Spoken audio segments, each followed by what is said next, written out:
In just about a few hours, Group Captain Shubhanshu Shukla will become only the second Indian to go to space and the first ever to be traveling to the International Space Station, where he will stay for around 14 days conducting various scientific experiments.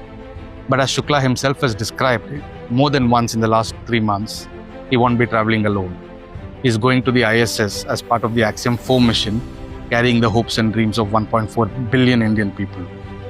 He'll also be carrying a special souvenir in honor of Rakesh Sharma, the first Indian astronaut who went on a Soviet mission in 1984.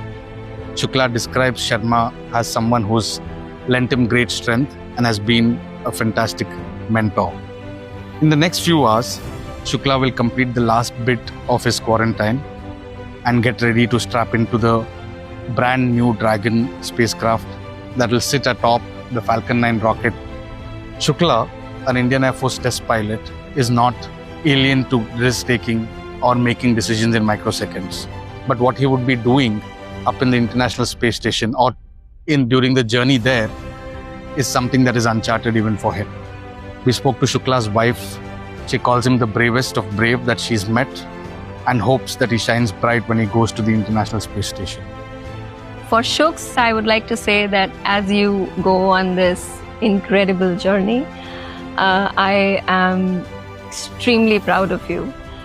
And you are not just reaching for the stars, for the space, you are inspiring so many of us back home in our country. And just shine bright and do your duty at your best, like you always do. So that is the message for Shuks. For the people in my country, I would like to say that आप सबसे मेरा ये सविनय निवेदन है कि आप शुभांशु के मिशन की सफलता के लिए प्रार्थना करें तथा इसमें उत्साह के साथ पार्टिसिपेट करें। जय हिंद।